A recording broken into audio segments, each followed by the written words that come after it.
wancinipun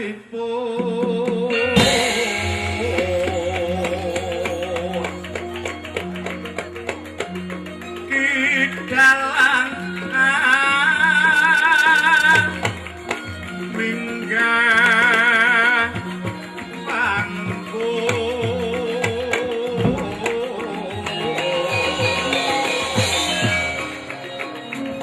nanggi iso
ing wengi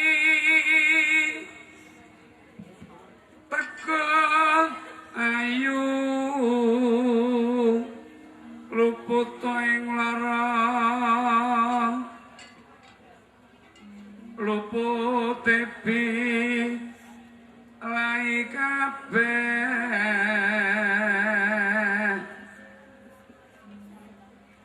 jen setan datan purun paneluhan tanono wani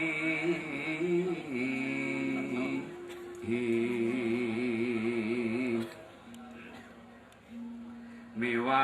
panggawe Allah gunane wong luput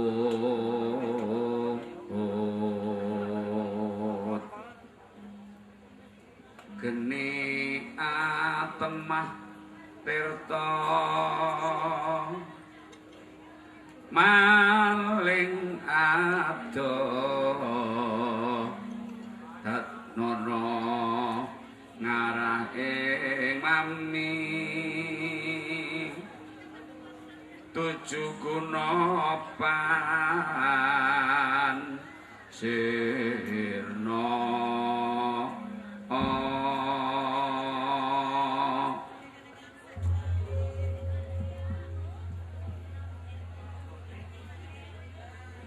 lungguh mawon rekaos sanget niki biyekane nek gawe pas sakit Bu Sophia nekli beyekan jadi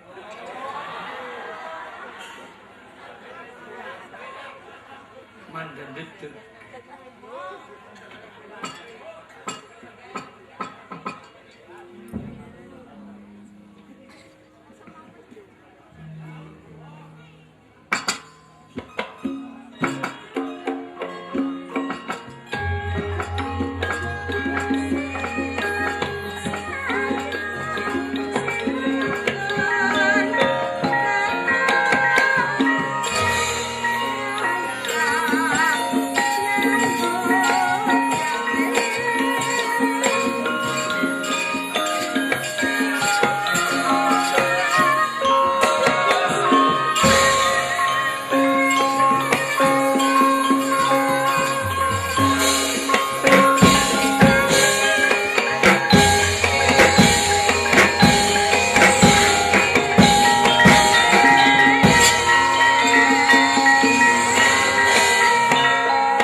miturut Ibang Pratonggopati ana Ratu Sudibya Pranatenglat Pramudidya mantra wetan anggeganu kilen pinayungan asta gangga rontanu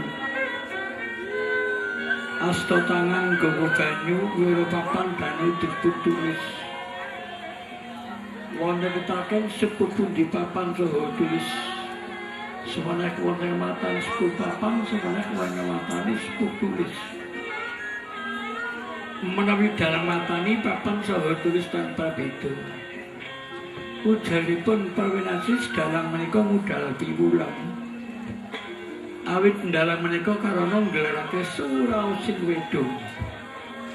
setunggal wedha Parmayuga kalih wedha Pustaka Raja tiga wedha Purwakanda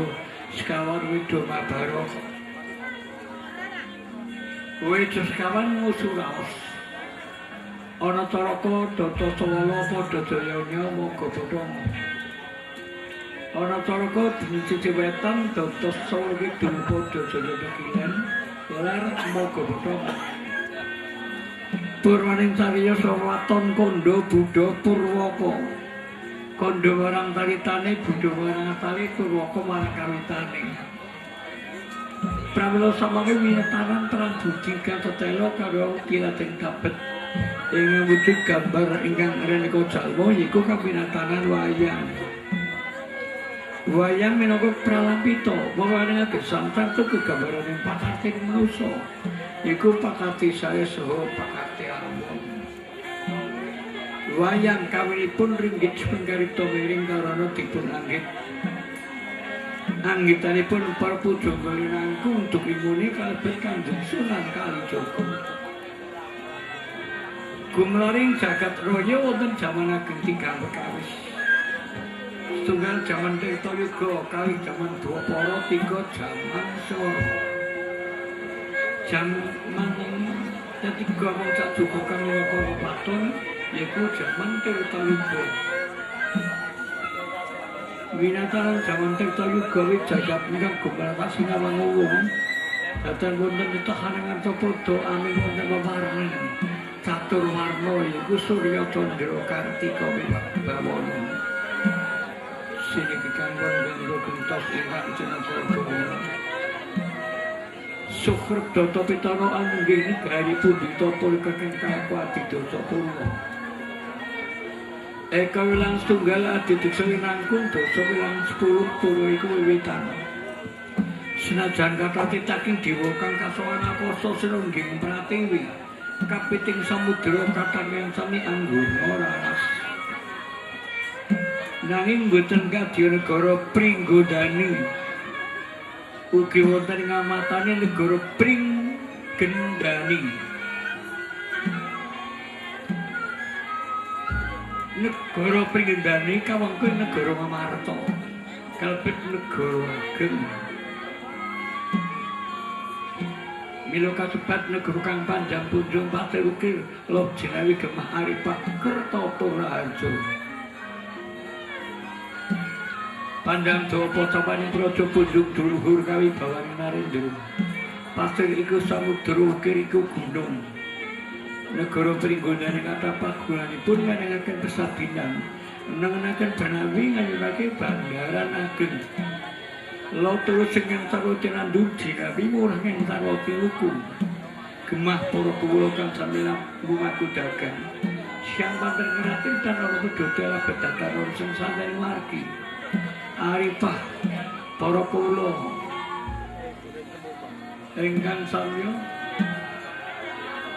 lampah ketanan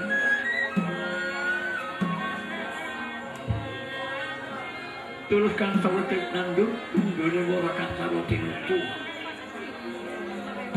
Raja Kaya kalpun siang gelar ing paunan yen wonten cewangsu merengandangipun piyambak-piyambak awit boten wonten kawula kang sami lampah Raja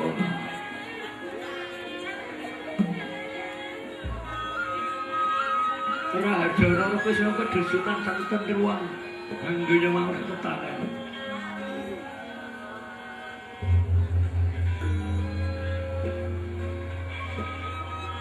nuju Eropati Sang Prabu Keparengna Siraka gawang koti gading damar ketono ngagem lelebek babut pinadan ingkang binakti kemlorotno Sinata lenggah sinebaran cari gondowi tulisan jebatan kasturi kini butelan badak kanan keri komas gandhanipun derep sidem sangerono datel wampah poto wusotan ketingal obah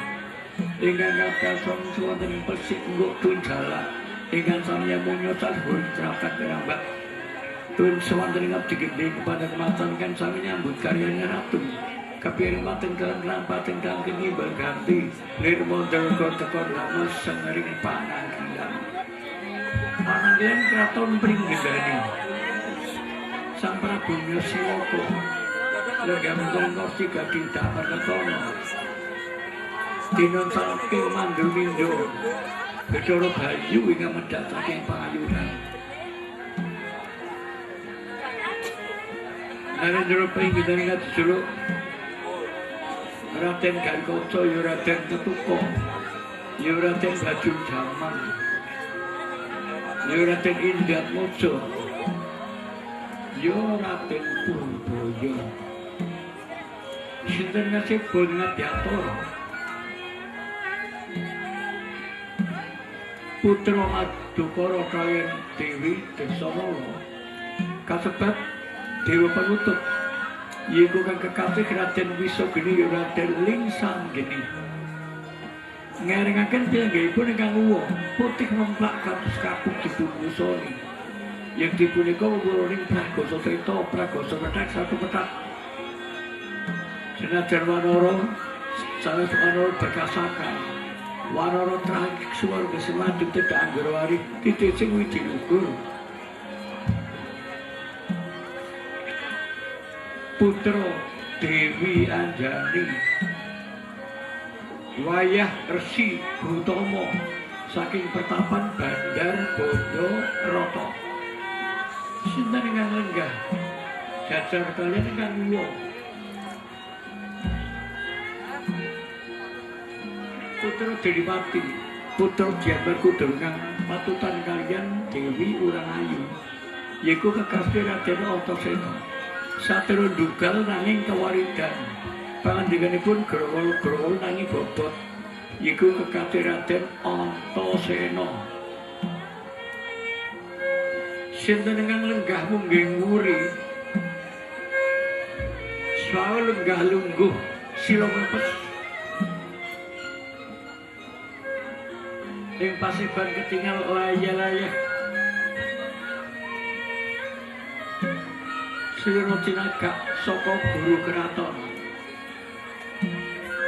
Titaking dewa kang papaes diyu Ingga kekasih Digya Kala Bendana pasamukan mambak-mambak blabawi samudra turun ketingal jejel api pituk dempur tumpang trompo blabar dumugi tepining pawon siniki kang ngono Gantaring Tarius Kedakarono nebiaken ingkang cedhak-cedhaken ingkang tebih nalika sama Sang Prabu Garikoco Raden Purboyo kepareng babar sabda pandhika kang kawijining lesan katur ing ngawa Resi Aroman wa begawan saking Kendhali Sodo dawuh timbalan menapa anak Prabu kula dherekaken pinaken ingkang sketsa inggih sampun boten kirang sketsa tunggal menapa bisanipun kula saking Kendhali Sodo wonten Pasiban Agung Keraton Pringgendani Dimas Wisogeni Kakang Prabu Purboyo dawuh apa ndak tampi panandikane Kakang Prabu marayogake dhisik sawetara pinak lenggah ngesukake dawuh wis ora kurang kepenak sapi japa Kakang Prabu Purboyo kadangku do kang tresnani aman kula bendoro aman aman kudu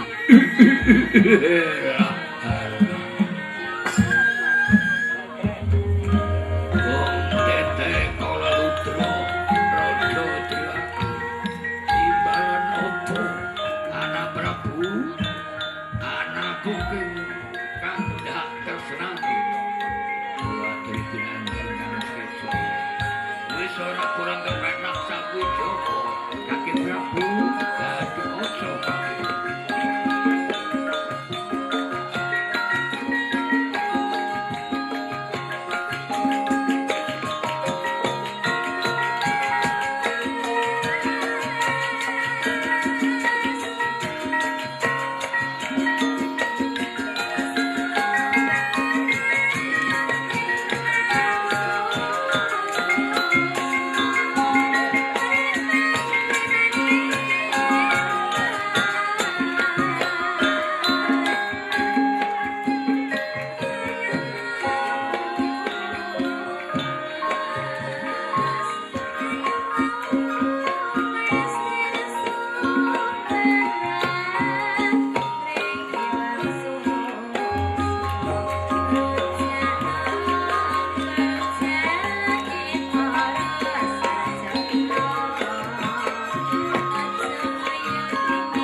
leng-leng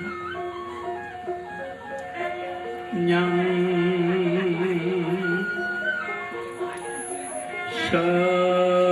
sesongko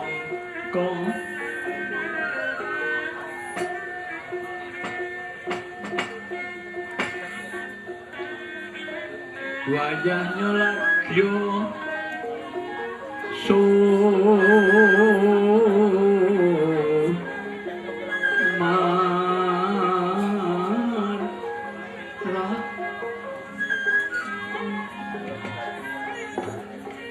rinenggaeng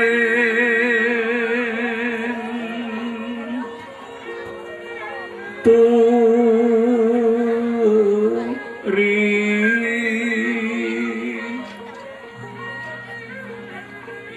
muktiana sir manduaya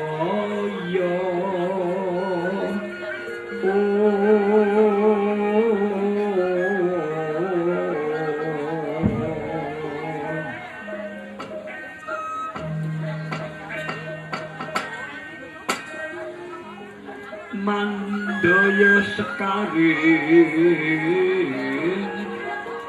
Krishna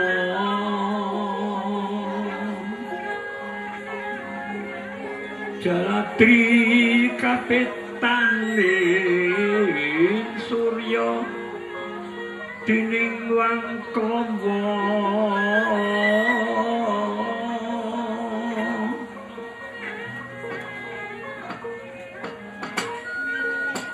sumumbur saking sari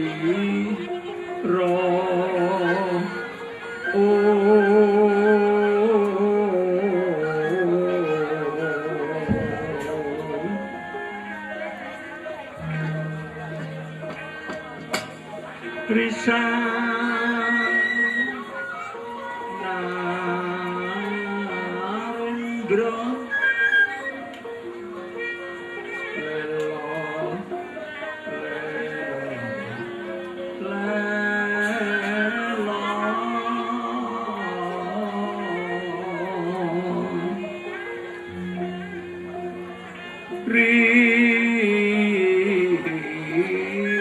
Risan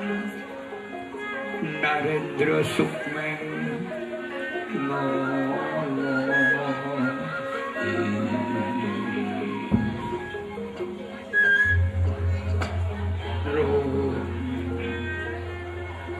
Setias Maro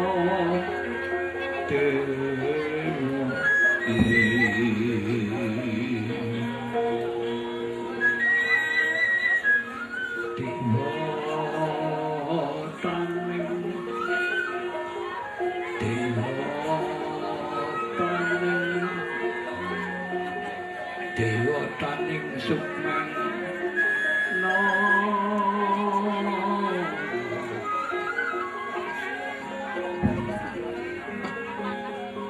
sariro madibyo dibyo dibyo taring sang anatwalung ngendik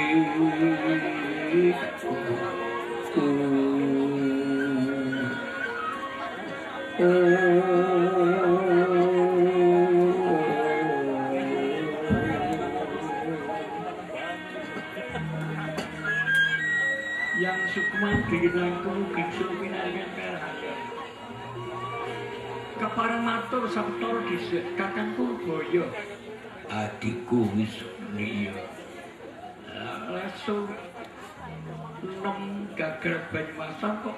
orang nggo girisa ora apa-apa suarane ora nyandak lho kok dadak takon mburiku ki murid-muridku sing lagi padha sinau dalang ayen sulukan nang gagal Banyumasan ora nganggo girisa kurang patut kurang semringat monggo nek diku wis kene ya tak aturani iki sing aja ora di lebokake girisa sulukan ngejaba iku kapan aku matur dhisik ya Kakang Purbaya Adikku iso geni sing dados raja. Aku dadi tulis Wanoman Kakang Garkaca. Engko Wanoman bakal beberake swasana ing jaba. Antasena kakangku, Antarja kakangku. Wis tepung manunggal dadi siji, gumula tekade dina iki pringgedane bakal mbudalake prajurit kaperangan prajurit Belanda mlebu marang tlatah alas Tunggulana. Wis kula tekad kadang wis geni.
Sogeni. Dawuh timbal apa kakangmu mboyo? Para kadang Werdolan Kadang Karuna putra-putra Pandhawa iku wis gumolong tekade mbiyantu marang pun kakang. Mengko niku kurang cetha tak cekake kakang Putra.